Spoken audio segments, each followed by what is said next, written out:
دھوکہ ہے، یہ کذاب ہے، یہ مکار ہے، یہ دجال ہے۔ علمی کتابی نہیں ہے، تو دنیا کا سب سے بڑا فسادی ہے، اجہل آدمی، وہ انجینئر بدبخت، یہ جہلم کا جہنمی، اور جہلم کا وہ بدبخت۔ انجینئر مرزا مردود، جھوٹا کذاب، جہلم کا انجینئر مرزا محمد علی نیم راستی ہے، رابطے شیعہ کا ایجنٹ ہے، وہابی ہے۔ قادیانیت اور رفس کا جو مکسچر ہے یہ شخص۔ فرقہ تو میرا کوئی بھی نہیں ہے جی، اسلام میں فرقہ واریت حرام ہے۔ ان الذين فرقوا دينهم وكانوا شيعا لست منهم في شيء، بے شک جن لوگوں نے اپنے دین میں فرقے بنائے اور اپنے آپ کو گروہوں میں بانٹ لیا، اے نبی آپ کا ان سے کوئی تعلق نہیں۔ واعتصموا بحبل الله جميعا ولا تفرقوا، دیکھو اللہ کی رسی کو مضبوطی سے پکڑ لو اور فرقہ واریت میں مت۔ غدیر خم کی حدیث میں اللہ کی رسی قرآن کو قرار دیا۔ کتنا ظلم ہے کہ لوگ سود کو گناہ سمجھتے ہیں، داڑھی منڈانے کو گناہ سمجھتے ہیں، جھوٹ کو گناہ سمجھتے ہیں، لیکن دنیا کا سب سے پرہیزگار شخص بھی فرقہ واریت کو گناہ نہیں سمجھتا۔ فرقہ تو وہ ہے جو ٹوٹ کے الگ ہوا ہے۔ فرق کہتے ہیں الگ ہونے کو، پتہ کو فرق کہا جاتا ہے، وہ درخت سے الگ ہوتا ہے، یہ نہیں کہ پتہ الگ ہو کے درخت کو فرقہ کہنا شروع کر دیں، ایسا تو نہیں ہوگا۔ تو یہ ٹوٹ کے الگ ہوا وہ فرقہ ہے۔ نبی علیہ السلام نے تو ہمیں منع کیا فرقہ واریت سے۔ اللہ کے واسطے بچو۔ دیکھو عمر گزر گئی سفر کرتے کرتے، دنیا پھرتے پھرتے قبر کنارے پہنچ گئے۔ اپنی زندگی کا نچوڑ بتا رہا ہوں، فرقہ واریت جیسی آگ اور کوئی آگ نہیں ہے۔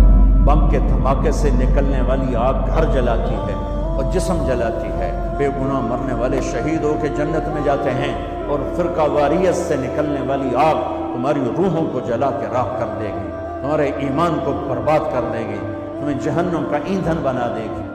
میری نسل ہو، میرے جگر ہو، میں تمہیں گمراہی پہ، میں اپنے آپ کے لیے گمراہی کا طلبگار نہیں، تمہارے لیے بھی طلبگار ہوں۔ اور اس سے بڑی گمراہی کوئی نہیں کہ تم فرقہ واریت کی آگ میں جل کر متنفر ہو کر ایک دوسرے پر کفر تک پہنچا دو ایک دوسرے کو۔ اللہ کے واسطے ایسا نہ کرو، اپنے نبی کی تعلیمات کو ایسے داغدار مت کرو۔ اللہ کے واسطے میرے عزیزو، جو تمہیں فرقوں میں بانٹے، جو تمہاری پہچان فرقوں سے کروائے، اس کے قریب نہ جاؤ۔ امت بنو، امت بنو۔ تو امت وہ ہے ان لوگوں کا مجموعہ جن کا مقصد ایک ہے۔ آج ہم کہتے ہیں امت مسلمہ، امت مسلمہ، کہاں ہے امت مسلمہ؟ کتنے جھگڑے، کتنے اختلافات، کتنے چکر چل رہے ہیں۔ There is no Muslim Ummah present at this time۔ کوئی مسلم امت موجود نہیں ہے۔ تو یہ دوسرا نقطہ ہے، واعتصموا بحبل اللہ جميعا ولا تفرقوا۔ تفرقوا کے لفظ پر توجہ کر لیجئے، تختلفوا نہیں ہے، اختلاف ہو سکتا ہے، دیانت کے ساتھ ہو سکتا ہے۔ تفرقہ یہ تم اور میں اور، جب اختلاف اس شدت کو پہنچ جائے کہ چھوٹے چھوٹے اختلافات کے اوپر کفر کے فتوے، تم اور ہم اور، یہ کام غلط ہے۔ اس سے توبہ کرو کہ اللہ کے واسطے اوروں کو بھی مسلمان سمجھ کے ان کے سینے سے لگنا شروع کرو۔ نفرت اتنی بڑھ گئی ہے، سلام نہیں کرتے، سلام کا جواب نہیں دیتے، ہاتھ نہیں ملاتے کہ نکاح ٹوٹ جائے گا، جنازوں تک میں شرکت نہیں کرتے۔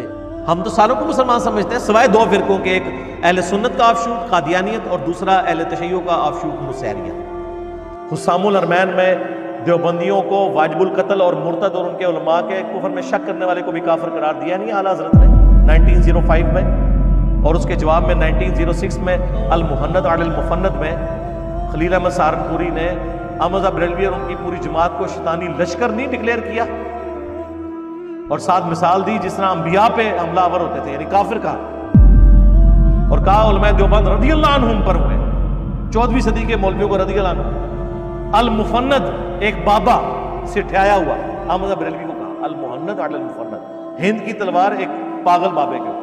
اور اللہ کا شکر ہے، امت پہ احسان ہے کہ 35 علماء دیوبند نے انکلوڈنگ اشرف تھانوی صاحب نے سائن کر کے کہا کہ یہ ہمارے عقیدے ہیں جی، دنیا میں اگر کسی نے دیوبندی ہونا ہے نا تو وہ یہ عقیدے رکھے۔ یہ تک کہ عثمانی صاحب کے والد صاحب کے بھی اس پہ سائن ہے۔ مولا علی علیہ السلام تو خوارج کے بارے میں کہہ رہے ہیں، جو خوارج مولا علی کو کافر کہتے تھے، پوچھا کہ منافق ہے، کہا منافق تو بڑا تھوڑا اللہ کا ذکر کرتے ہیں، یہ منافق نہیں۔ پوچھا کہ کافر، کہ کافر بھی نہیں ہے، اگر کافر بھی نہیں منافق بھی نہیں تو پھر تیسری کیٹیگری کون سی؟ مسلم۔ احمد بریلوی صاحب نے احکام شریعت میں لکھا ہے کہ وہابی، اور پھر آگے انہوں نے خود لکھا وہابی سے مراد انہوں نے کہا دیوبندی، اہل حدیث، روافظ یعنی ان کے نزدیک شیعہ، اور قادیانی 1,00,000 دفعہ بھی اللہ کا نام لیں، ذبیحہ مردار اور حرام ہی رہے گا. البتہ یہود و نصارہ کا ذبیحہ حلال ہے. ان کو یہود و نصارہ سے بدتر کہہ دیا، قادیانیوں کی صف میں لا کے کھڑا کر دیا اور لکھا یہ مرتد ہیں، یہ بھی لکھا، یعنی واجب القتل. اور ملفوظات اعلیٰ حضرت کی پہلی جلد جو انہوں نے خود پڑھی ہے، ان کے بیٹے نے جمع کی ہے، مصطفیٰ رضا خان نوری نے، جس کی نعت ہے تو شمع رسالت ہے عالم تیرا پروانہ. اس میں انہوں نے لکھا ہے کہ وہابیوں کی نہ نماز نماز ہے، نہ جماعت جماعت ہے.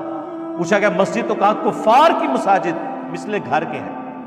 کافر کا لفظ کافر کا اذان، انہوں نے کہا اذان بھی ان کی باطل ہے، جیسے نماز و جماعت باطل ہے.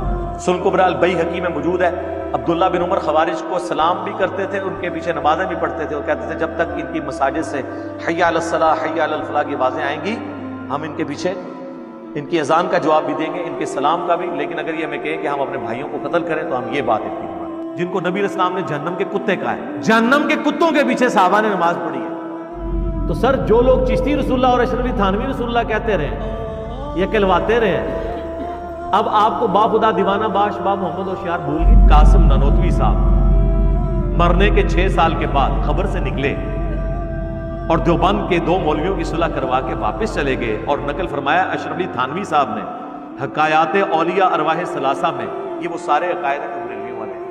اب ان عقائد کا دفاع کراچی والا مفتی کیسے کرے آ کے؟ اس کی اپنی عوام بھی اس کو مارے.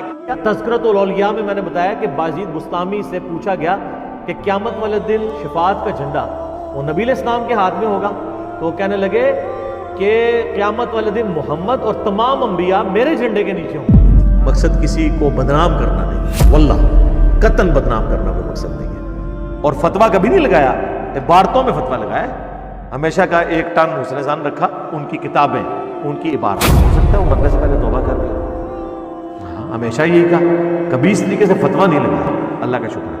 لیکن سرکار یہ ہماری مجبوری تھی، اعلیٰ حضرت سے ہی تو ہم نے سیکھا. کہتے ہیں بزرگوں سے سیکھنا چاہیے، تو بزرگوں سے ہم نے سیکھا کہ آپ نے اگر اپنی بات پہنچانی ہے تو مخالفین کی فاش غلطیاں ہائی لائٹ کر دیں تو لوگ آپ کی بات سن لیں گے. لیکن اعلیٰ حضرت نے اس کے اگینسٹ بابوں کی تعلیمات سکھائیں، میں نے اس کے اگینسٹ بخاری اور مسلم کی تعلیمات جو ہمارے نبی علیہ السلام کی تعلیمات ہیں وہ پہنچائیں، قرآن پیش کی. In Islam there is no Shia Sunni. What Quran says in Surah Al-Imran chapter 3 verse number 103, وَاعْتَصِمُوا بِحَبْلِ اللَّهِ جَمِيعًا وَلَا تَفَرَّقُوا. Hold to the rope of Allah strongly and be not divided. We have to hold to the rope of Allah, the Quran, and the teachings of the Prophet, the Sahih Hadith. The Quran says don't make sects. A Prophet said even though the Quran says there will be some people who will make sects. How many? 73. The one who will be on the true path is one who doesn't make sects. یہ تو قرآن و حدیث میں کہیں نہیں آیا کہ آپ نے فرقے بنانے ہیں، فرقے بننے سے بچنے کا حکم ہے. یہ تو خبر دی گئی کہ ایسا ہو جائے گا، مراد یہ کہ تم اس کا حصہ نہ بنو. یہ خبر لے کے اس خبر کو پورا کرنا شروع ہو گیا.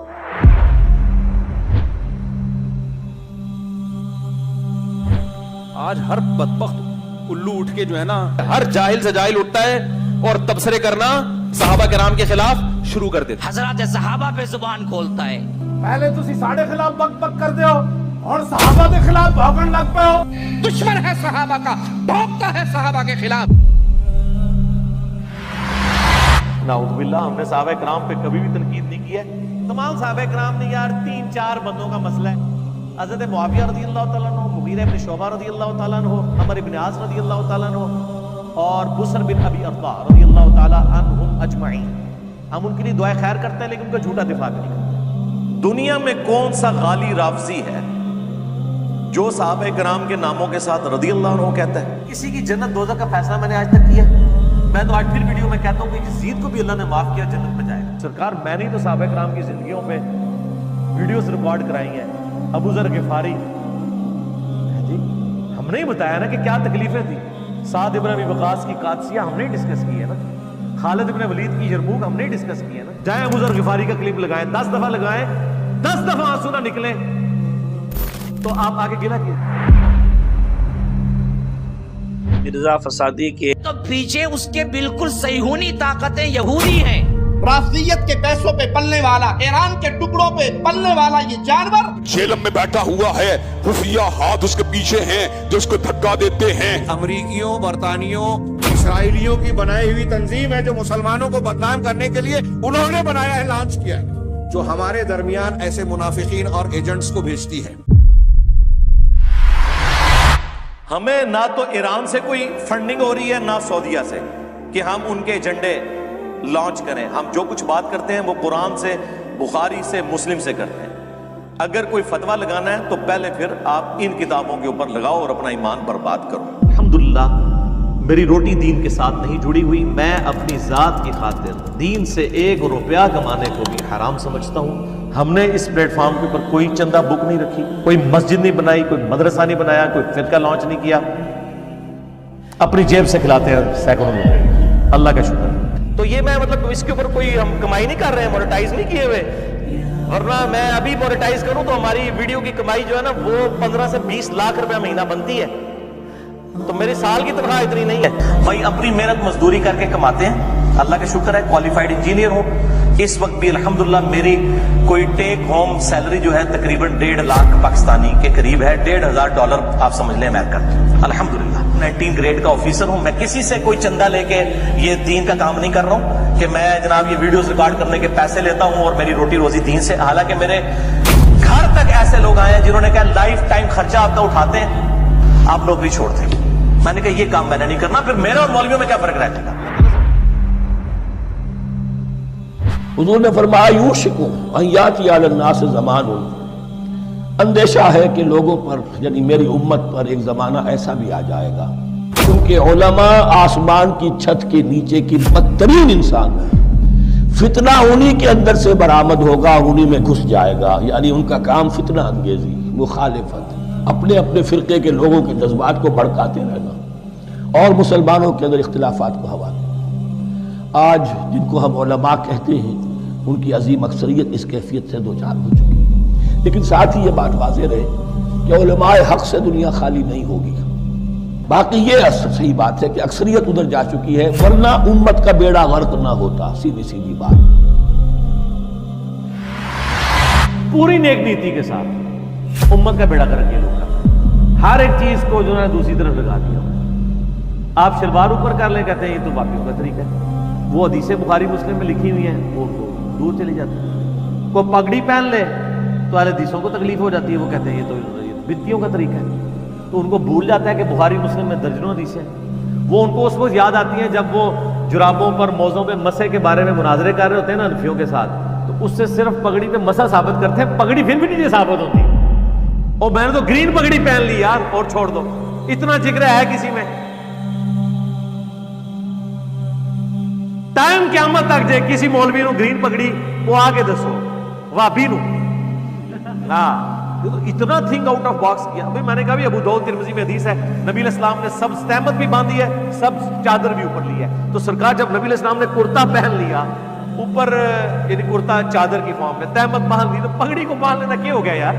تو اپنے مطلب کی چیزیں نکالتے ہیں، دوسروں کی چھوڑ دیتے ہیں. اچھا، اور جو دوسروں کی بھی نکالنا شروع کر دے اس کو کہتے ہیں یہ لگتا ہے ادھر چلا گیا. مسجدوں میں اہل سنت والجماعت لکھا ہوا ہے اور نماز میں سنت کے مطابق پڑھ رہے ہیں، نہ صحابہ کی جماعت کی سنت کے مطابق پڑھ رہے ہیں. باہر لکھا ہوا ہے اہل سنت والجماعت. لوگ مجھے کہتے ہیں یار کہ جی آپ میٹھی میٹھی باتیں کہاں سے میٹھی کریں یار؟ جنازہ نکال دیا دین کا انہوں نے. کوئی چیز بچی ہے؟ کون سی میٹھی بات کروں؟ آپ نماز سے شروع ہو، نماز کا حلیہ بگاڑ دیا انہوں نے. پاکستان میں 90% لوگ اس طریقے پہ نماز ہی نہیں پڑھ رہے جو بخاری مسلم میں لکھا ہے. نہ رو نہ رو. اور یار کلمے کا حلیہ بگاڑ دیا ہوا ہے. نہ رو نہ رو. آپ کہہ رہے درود شریف کے فضائل بیان کرو، اس میں بھی رونا رہوں گا. انہوں نے لکھا ہے درود ابراہیمی پڑھنا گناہ ہے. اور سر جیڑا کٹو گے لال نکلتا ہے. مجھے آپ دنیا میں ایک مسئلہ بتائیں جس کے اندر کوئی اختلاف نہ ہو. آپ مجھے صرف ایک ایمانداری سے بتائیں کہ آپ نے وہ دین لینا ہے جو ابو بکر عمر عثمان اور علی کو نبی اسلام نے تعلیم دی ہے، یا وہ دین جو آپ کو آپ کے بزرگوں نے دی؟ میرا کوئی ایک نظریہ ایسا بتائیں جو میں نے امت میں نیا لانچ کیا. کوئی ایک. ہماری ہر بات کے ساتھ کسی مقطع فکر کے گلے میں ہار پڑ رہا ہوتا ہے اور کسی مقطع فکر کی دھوپ پہ پاؤں پڑ رہا ہوتا ہے. کوئی نئی بات نہیں.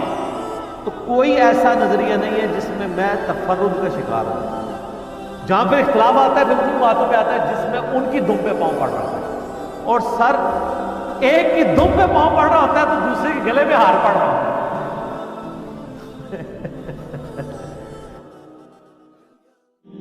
مومنو اللہ سے ڈرو جیسا کہ اس سے ڈرنے کا حق ہے. اور مرنا تو مسلمان ہی مرنا، اور سب مل کر اللہ کی ہدایت کی رسی کو مضبوط پکڑے رہنا اور فرقے فرقے نہ ہو جانا۔ اور اس شخص سے بڑھ کر بات کا اچھا کون ہو سکتا ہے جو اللہ کی طرف بلائے اور عمل نیک کرے اور کہے کہ میں مسلمان ہوں۔ وہابی دیوبندی اہل حدیث شیعہ نہیں، مسلمان